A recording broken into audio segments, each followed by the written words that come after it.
Avec cette question, croyez-vous vraiment à un projet à long terme autour de De Zerbi? Ce qui nous amène à nous poser cette question, c'est notamment les signatures qui ont été effectuées lors de ce mercato. Mason Greenwood a signé pour 5 ans, Eli Wahi signe également pour une durée de 5 ans, Cornelius pour 4 ans, Ismaël Koné 5 ans et donc Roberto De Zerbi pour une durée de 3 ans. Alors croyez-vous vraiment à un projet au long terme autour de De Zerbi? Habillage à la Marseillaise. David Aiello. Pas trop. Deva Padou. J'aimerais beaucoup, mais j'ai un vrai doute. Hugo Guimet. J'aimerais, mais il y a Longoria. Et Tidiani. Non. Non, vous n'y croyez pas. Personne n'y croit, le président peut-être? Non, il n'y croit pas, le président. Il n'y croit pas. Alors pourquoi ne pas y croire, messieurs, avec cette volonté de signer des joueurs sur une longue durée, de faire venir un coach avec une identité de jeu et donc probablement une certaine tranquillité? Ce que je veux dire, c'est que le public ne va pas être aussi impatient qu'il ne l'a été par exemple avec Marcelino quand ils vont avoir un entraîneur comme De Zerbi. Et 3 ans de contrat pour De Zerbi. Je crois que le public marseillais, malgré son impatience, ils aimeraient bien que les dirigeants soient un peu patients avec certains, parce qu'il y a des changements de coach et d'effectifs complets d'ailleurs. Ouais. Après, les supporters, on sait comment c'est aussi. C'est aussi les premiers. Ça a été les premiers à siffler au Vélodrome quand il y a eu des problèmes. Toi, bien sûr. Je veux dire, ne serait-ce que l'intersaison dernière. Donc, mais moi, si tu me sors d'un coma de 5 ans aujourd'hui et tu me dis De Zerbi, il était sifflé d'emblée. Tu me dis De Zerbi et tous les joueurs qui viennent d'arriver, est-ce que tu y crois un truc à long terme? Je dis bah oui, évidemment, trop bien. De Zerbi, un bâtisseur. En plus, il a laissé.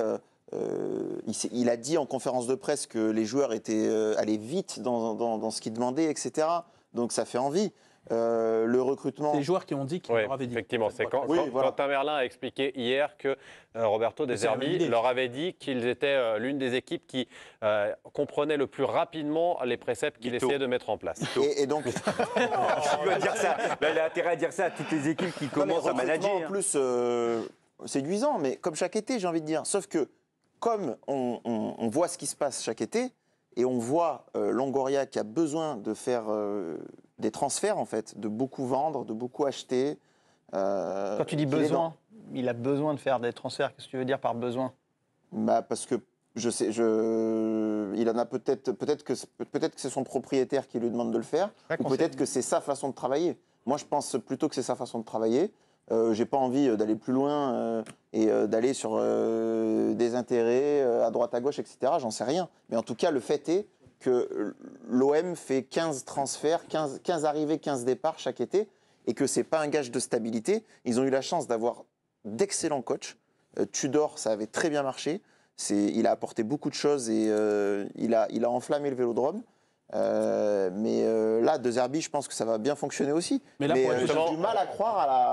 Romain, rapidement sur les derniers coachs de l'Olympique de Marseille, sur leur durée peut-être. On vient de connaître l'Olympique de Marseille sur une saison à 4 entraîneurs quand même, donc forcément la moyenne de longévité pour les coachs marseillais, elle n'est pas énorme. Vous le voyez ici sur la gauche de votre écran. Donc Jean-Louis Gasset est arrivé pour une mission de 100 jours, donc de 4 mois, il l'avait suffisamment évoqué. Gennaro Gattuso resté 5 mois. Marcelino est resté 3 mois. Il a même quitté le club sans aucune défaite dans le temps réglementaire.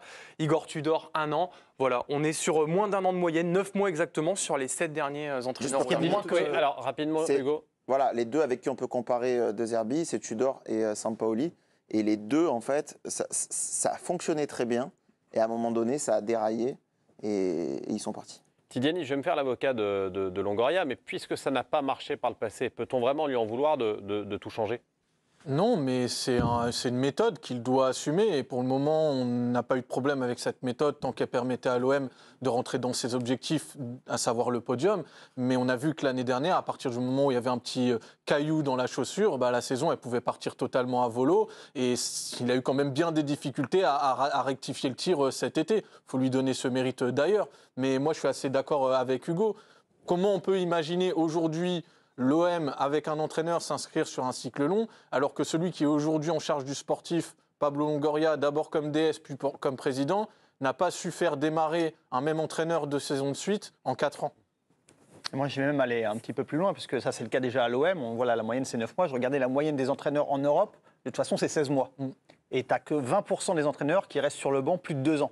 Donc je veux dire déjà, on est dans un environnement européen où les entraîneurs sont sur la sellette très très rapidement. Et j'ai envie de rajouter que dans l'environnement marseillais, on sait qu'il y a cette pression qui vient s'ajouter encore plus. Donc moi, je veux dire, l'idée, effectivement, je la comprends, mais de manière assez pragmatique, j'ai du mal pour l'instant à y croire. Mais j'espère effectivement qu'ils vont tenir le truc. Et puis il y a De Zerbi lui-même.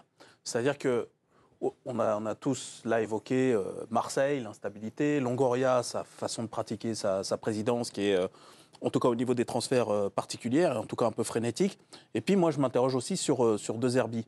Parce qu'il arrive à Marseille aussi parce que les touches à Barcelone, Manchester United, etc. n'ont pas abouti.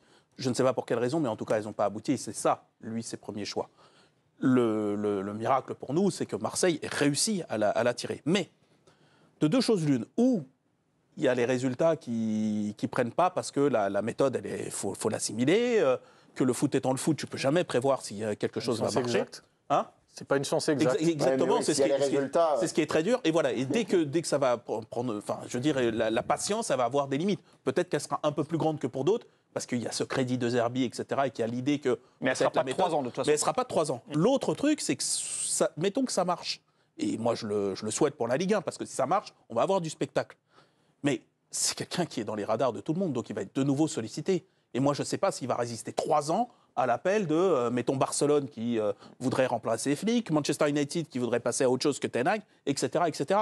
Je me demande dans quelle mesure, lui, il va pouvoir leur dire « Non, non, moi j'ai un projet de 3 ans à Marseille ». Il y a ça aussi, au-delà de tout ce qu'on a dit sur le reste. Mais, Président, on entend beaucoup de choses sur Longoria, qui a tendance à effectuer beaucoup de transferts. Et à la fois, c'est quand même lui qui arrive à faire venir De Zerbi en France. C'est lui qui, il y a 1 an, arrive à faire venir Aubameyang, qui, il y a 2 ans, arrive à faire venir Sanchez. Moi, c'est quand même des personnalités qui me donnent envie de regarder la Ligue 1. Je ne suis pas supporter de l'OM, et pourtant, j'ai envie de regarder Marseille jouer parce que le président Longoria arrive à faire des coups que d'autres présidents Ligue 1 ne font pas. Oui, il a fait des coups, puis après, il a eu des problèmes aussi à vendre certains joueurs aussi. Donc, ça va un peu dans les deux sens. Moi, je crois que Marseille aurait besoin d'un président qui est propriétaire ou un propriétaire qui est président pour qu'il incarne vraiment le club. Le fait d'être le président salarié, c'est pas vraiment lui qui dirige, c'est pas lui qui envoie l'énergie, c'est lui qui... Pour le coup, c'est lui qui, de manière opérationnelle, dirige.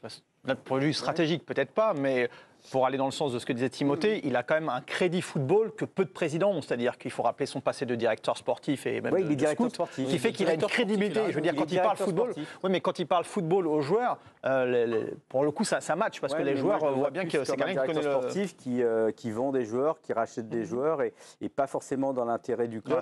Il n'y a pas de directeur sportif à Marseille en fait. Il l'est. Donc voilà. Et donc ça me pose vraiment un petit problème. Après, le projet Marseille, il n'est jamais lié à l'entraîneur, puisqu'il est surtout lié au résultat. Je veux dire, si tu ne marches pas, Marseille, tu as la pression populaire et médiatique.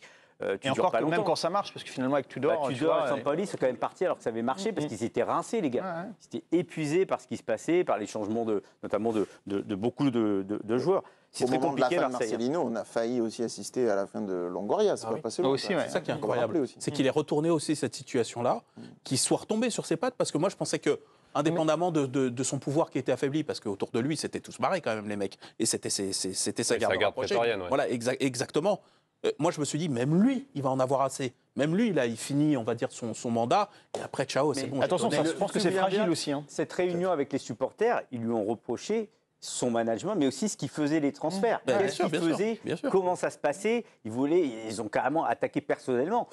Donc il y avait, on va savoir ce qui se passe. Et ça, cet argument est toujours là. Donc ça reste une situation fragile de ce point de vue-là sur la relation entre les deux camps. Et puis ce qu'on remet en question, c'est pas le pouvoir de séduction de Pablo Longoria, parce que vous avez évoqué juste avant les joueurs stars qui sont venus, les entraîneurs de renom qu'il a pu attirer. Mais déjà, la plupart sont partis au bout d'un an, que ce soit les entraîneurs ou les joueurs. Il n'y a que très peu d'exceptions de personnalités qui ont su s'inscrire dans le temps long. Puis encore une fois, moi, je n'ai aucun doute sur le fait que Longoria, il a encore prouvé cet été, il peut séduire avec un discours, avec un projet. Et ça, il sait très bien le faire. Et même quand vous lisez ses interviews, nous-mêmes journalistes, on est régulièrement séduits par ce qu'il nous explique. Mais moi, j'ai un principe qui est clair aussi dans la vie, c'est que tu peux me raconter quelque chose. Si derrière, ce n'est pas suivi des faits, sur quoi on se base ? Est-ce qu'on se base sur le numéro de charme ou est-ce qu'on se base sur ce qui est fait ? Et sur ce qui est fait, encore une fois, depuis qu'il est là, C'est 9 entraîneurs en comptant les intérimaires.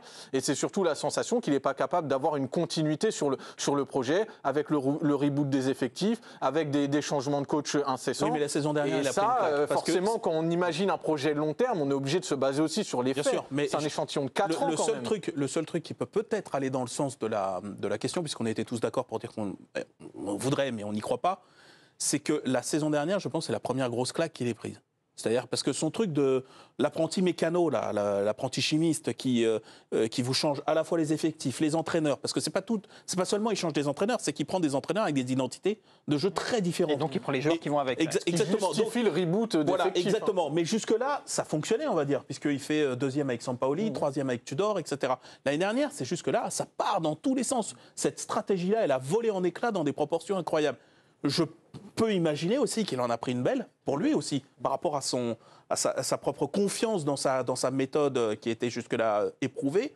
Et peut-être que là, il s'est dit, bon, on va peut-être revenir à plus de sagesse. Mais c'est pour ça que ça repose sur 2 paramètres, et c'est très bien que tu l'aies évoqué juste avant, c'est qu'il faut à la fois que Longoria s'adapte dans sa méthode de travail, très probablement, parce qu'il y a quelque chose qui ne fonctionnait pas, et il faut que tu aies aussi un concours de circonstances favorable par rapport à la situation personnelle de De Zerbi, qui, on le sait, peut évoluer très vite, parce que si on loue le fait que l'OM ait réussi à l'attirer, c'est bien parce qu'il a une cote et que c'est un entraîneur qui plaît à beaucoup de